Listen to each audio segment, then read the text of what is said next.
4 نفر در اینجا هر کس شکایت میکنه اصلا نماز نمیخونه. ای جوان از خدا بترس، ای کسی که از اون جناب به این جناب مسلمان هستی و دیگر نماز ترک کردی و خدا را فراموش کردی، از خدا بترس. نشاط بخاطر انسان کثیف، بخاطر انسان فاسد، قهر قدم پروردگار درباره تمام بندگان نیکش می آید. نشود از خدا بترس. آن جمع نماز می خواند، بعد این جمع نماز می خواند، دیگر پای وقت نماز به این معاف است. خوشحال از من مسلمان هستم، خوشحال من مسلمان هستم از برکت آن شخصی بی نماز یک روزی خواهد رسید این همه قوم تباه خواهد شد. ای قوم های بزرگوار، ای موی سفیدان، چطور آن خراب هستی؟ برادری که در وطن زندگی میکند، در قریه زندگی میکند، در هفته یک بار نماز نمیخواند. آیا دعوت تبلیغ تنها وظیفه علما است؟ دعوت تبلیغ وظیفه همه شما است.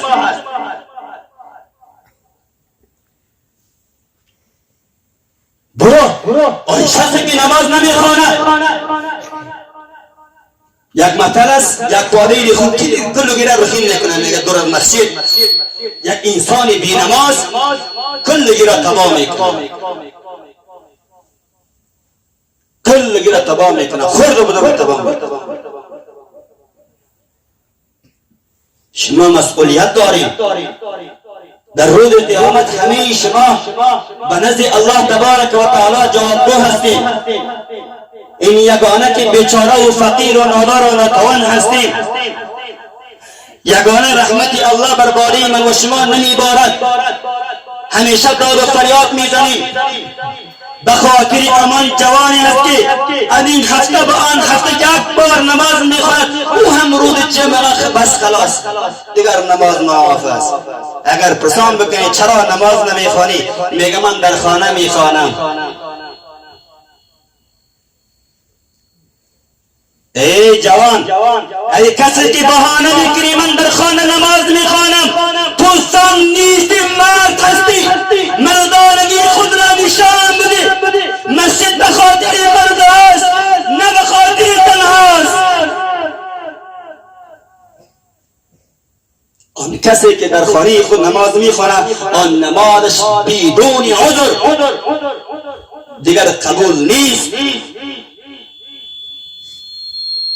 از اینجا تصمیم بگیر، آن کسی که مسجد را فراموش کرده، خانه الله را فراموش کرده، پروردگار را فراموش میکرده، بهانه جویی میکنه من در خانه خود نماز میخوانم، سبش کن ای زن، نگو من، آن مرد نیست، آن انسان نیست، آن جوان نیست، او فقط زن او زن هست.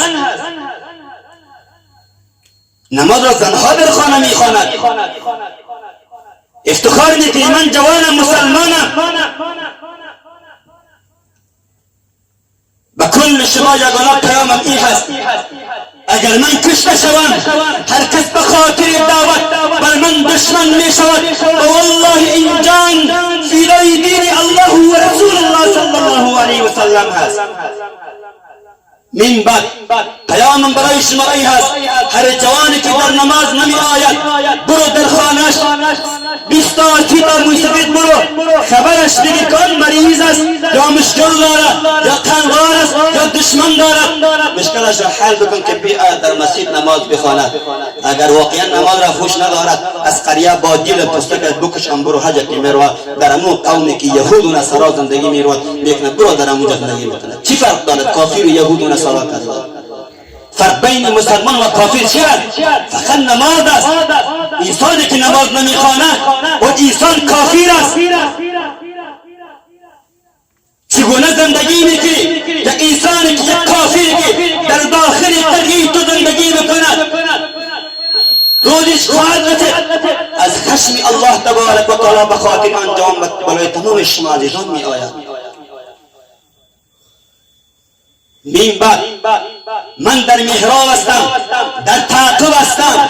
آن 4 اشخاصی که در اینجا از آن هفته به این هفته یک بار در نماز می آید، کل شما جمع شوید از ارباب تا مرتفید برادر خانی آن بگو برادر تو مسلمان هستی، برادر نشود به خاطر تحلیل قدر پروردگار بر بار ایمان نازل شود.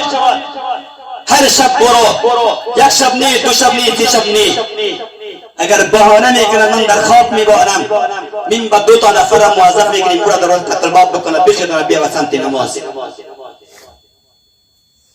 این بزرگترین مجازات برای انسانی بی نماز، برای انسانی آن بی غیرت، برای انسانی آن فاسق، برای انسانی آن فاجر که خانه الله را ترک کرده، مسجد را ترک کرده، یعنی پروردگار را ترک کرده، اطاعت پروردگار را ترک کرده. باید مجازات شود، باید کوبیده شود، باید جزا داده شود. اگر این دانه میخواد از این قریه گم شود براد به هر طرفی که میراد، در جایی براد که آن کسانانی که علم ندارند، دین ندارند، نماز نمیخواند برا به امر آنها زندگی بود. این پیام من است.